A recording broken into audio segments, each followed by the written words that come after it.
Assalamualaikum warahmatullahi wabarakatuh. Kami dari kelompok 8 akan mempresentasikan hasil diskusi kami yang berjudul Peradaban Islam Masa 3 Dinasti Besar. Sebelumnya, saya akan memperkenalkan anggota kelompok kami yang terdiri dari Mbak Fatul Izati sebagai pemateri 1, lalu yang kedua ada Mbak Evananda Octavia Rifana sebagai pemateri 2, dan yang ketiga ada saya sendiri Nadia Gracelda Herdianti sebagai moderator dan pemateri 3. Peradaban Islam pada masa Turki Utsmani. Dalam catatan sejarah, kerajaan Turki Utsmani adalah kerajaan pertama yang paling lama bertahan dibanding dua kerajaan besar lainnya. Berdiri pada tahun 1282 sampai 1929 Masehi. Kerajaan ini berasal dari keturunan Utsman ibn Sauji, Ibnu Arhogol, Ibnu Sulaiman Syah Ibtiyaal. Berdirinya kerajaan ini atas prakarsa bangsa Turki dari kabilah Oghuz, suku nomadik di Asia Kecil yang mendiami daerah Mongol dan daerah utara negeri Cina dalam kurun waktu yang panjang, sekitar 3 abad. Mereka pindah ke Turkistan, Persia, dan Irak.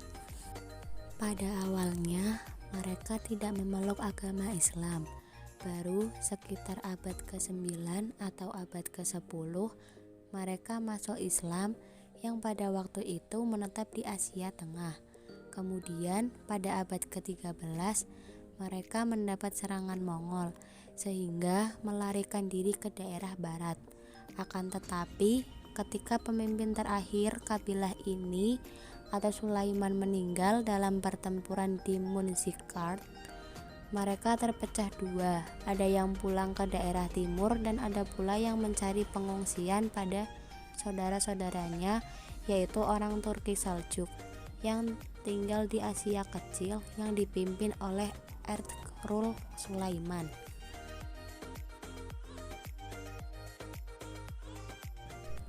Pada masa pemerintahan Orkhan, yaitu Sultan kedua dari Kerajaan Utsmani, tahun 726 Hijriah atau 1326 Masehi sampai 761 Hijriah atau 1359 Masehi, dapat menaklukkan bagian benua Eropa yaitu Azmir atau Smyrna tahun 1327 Masehi, Tawashanli 1330 Masehi, Uskandar 1338 Masehi, Ankara 1354 Masehi, dan Gallipoli 1356 Masehi. Kemudian pada masa pemerintahan Murad I, Sultan ketiga dari Kerajaan Utsmani, 761 Hijriah atau 359 Masehi sampai 789 Hijriah atau 1389 Masehi. Ia terus melakukan perluasan daerah ke benua Eropa dan memantapkan keamanan dalam negeri. Ia menaklukkan Adrianopel, dijadikannya sebagai kota kerajaan baru Macedonia, Sofia, Salonia, dan seluruh wilayah bagian utara Yunani.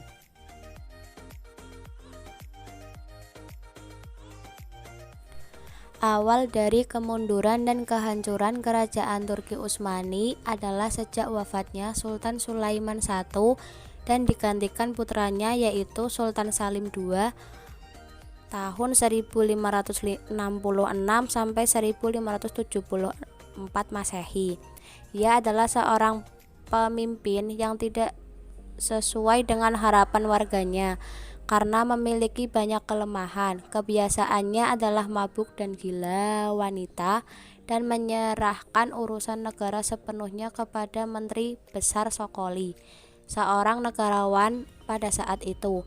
Kerajaan semakin lemah setelah sultan ini meninggal karena pemimpin-pemimpin berikutnya justru lebih lemah dari yang sebelumnya. Pada masa Sultan Salim II, terjadi pertempuran laut di Selat Liponto Yunani melawan armada laut Kristen yang terdiri dari Angkatan Laut Malta yang dipimpin oleh Don Juan dari Spanyol. Dalam pertempuran itu, Turki Utsmani mengalami kekalahan dengan jatuhnya Tunisia ke tangan armada laut Kristen.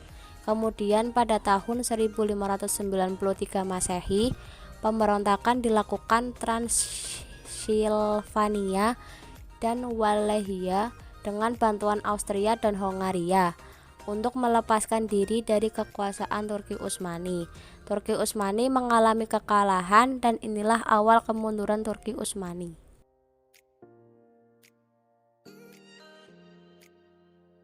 Dinasti Safawi di Persia berkuasa antara tahun 1520 sampai dengan 1722 Masehi.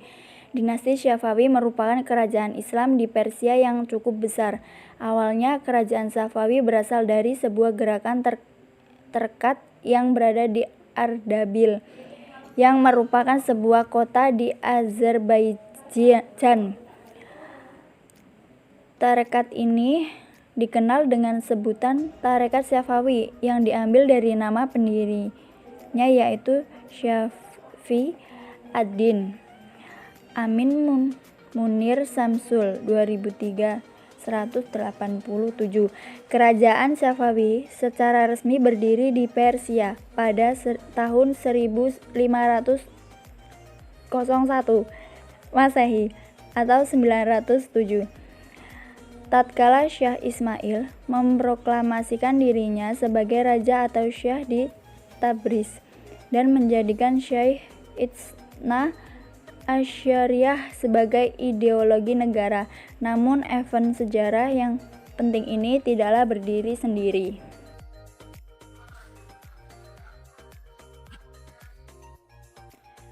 Peristiwa itu berkaitan dengan peristiwa-peristiwa sebelumnya dengan rentang waktu yang cukup panjang, yakni kurang lebih 2 abad. Thohir Ajid 2004-167. Pada tahun 1501 Masehi, pasukan Kisilbasi di bawah pimpinan Ismail menyerang dan mengalahkan Aka Koyunlu atau domba putih di Syarul dekat Nakhchivan. Kisilbasi terus berusaha memasuki dan menaklukkan Tabriz, yakni ibu kota Aka Koyunlu, dan akhirnya berhasil dan mendudukinya. Di kota Tabriz, Ismail memproklamasikan dirinya sebagai raja pertama dinasti Safawi. Ia disebut juga Ismail I.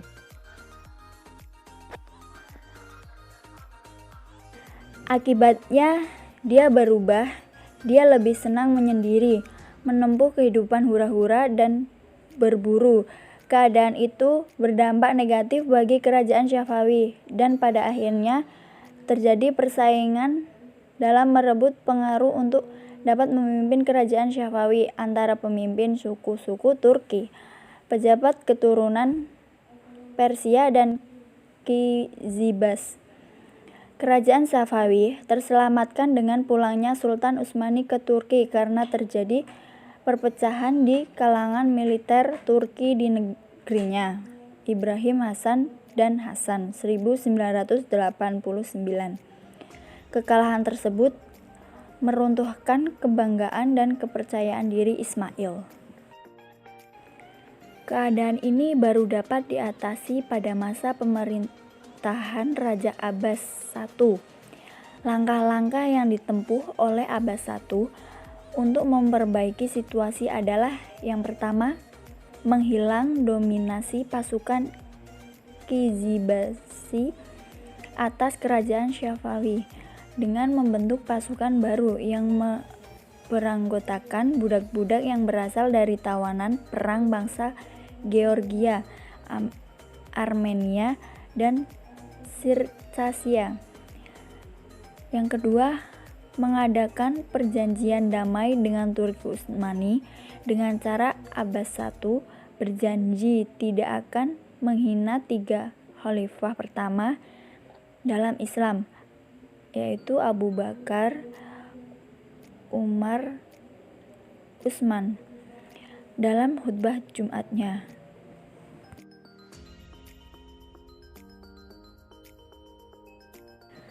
Peran kesejarahan kerajaan Syafawi begitu besar. Hal ini dapat dilihat dari sisi kemajuan dan kejayaannya. Kendati demikian, masa kemajuan kerajaan Syafawi tidak langsung terwujud pada saat dinasti itu berdiri di bawah Ismail, raja pertama. Kejayaan Syafawi yang gemilang baru dicapai pada pemerintahan Syekh Abbas yang Agung atau raja yang kelima.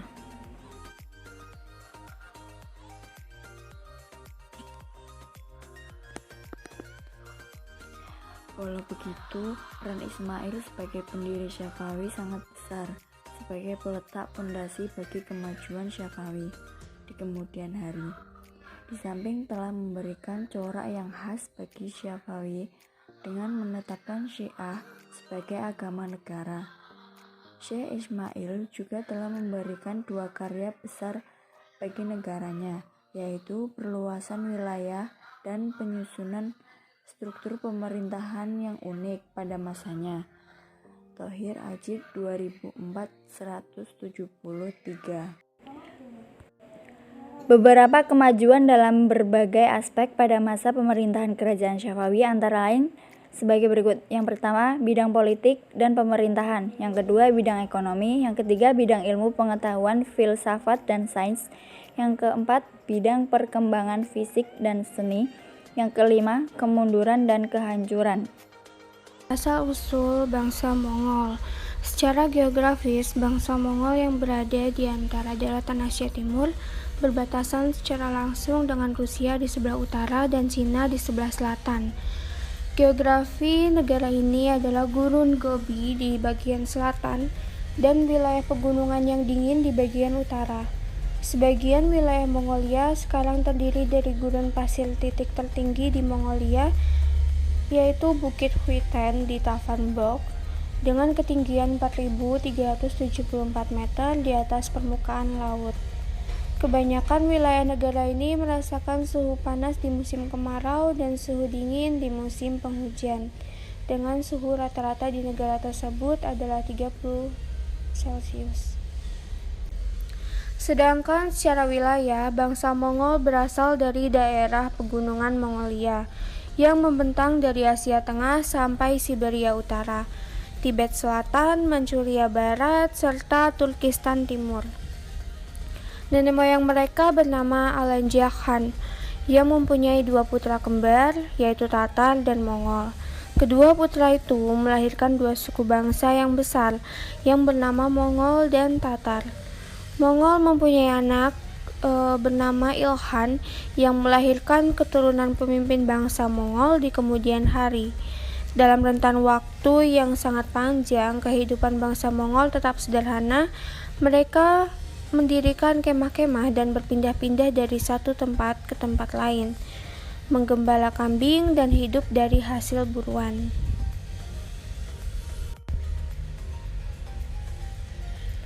Selanjutnya yaitu ada kemajuan bangsa Mongol. Kemajuan bangsa Mongol secara besar-besaran terjadi pada masa kepemimpinan Yesugei atau Yasugi Bahadur Khan. Ia berhasil menyatukan 13 kelompok suku yang ada pada waktu itu. Setelah Yasugi meninggal, putranya Temujin atau Chinggis yang masih berusia 13 tahun tampil sebagai pemimpin. Dalam rentang waktu 30 tahun, ia berusaha memperkuat angkatan perangnya dengan menyatukan bangsa Mongol dengan suku bangsa lain, sehingga menjadi satu pasukan yang utuh, teratur, dan tangguh. Pada tahun 1206 Masehi, ia mendapat gelar Jenghis Khan, raja yang perkasa. Ia menetapkan suatu undang-undang yang disebutnya Al-Yasak atau Al-Yasah.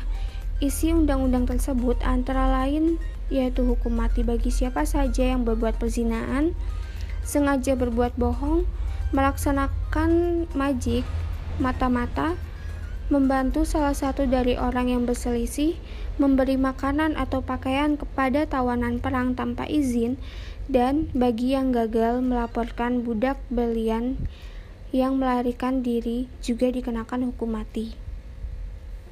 Kemunduran bangsa Mughal. Jadi ada dua faktor kemunduran dan kehancuran kerajaan Mughal, yaitu faktor internal dan faktor eksternal. Kedua faktor ini memiliki hubungan yang sangat erat antara satu dengan yang lain. Yang pertama ada faktor internal, terdiri dari tidak adanya kejelasan lajur suksesi, lalu lemahnya para pewaris tahta kerajaan, pola kehidupan mewah dan boros, kebijakan puritanisme, dan yang terakhir yaitu pemaksaan ajaran Syiah. Yang kedua ada faktor eksternal, yang terdiri dari adanya pemberontakan yang dilakukan oleh orang-orang Hindu dan Sikh, lalu adanya serangan-serangan dari luar seperti yang dilakukan oleh Nadir Shah pada tahun 1739 Masehi, dan demikian halnya dengan serangan yang dilakukan oleh Ahmad Khan Durrani dari Afgan tahun 1760 Masehi, serta datangnya kekuatan Inggris dengan perusahaan dagangnya EAC. Baik, sekian presentasi dari kelompok kami. Apabila ada kesalahan dalam penyampaian materi, kami mohon maaf. Wassalamualaikum warahmatullahi wabarakatuh.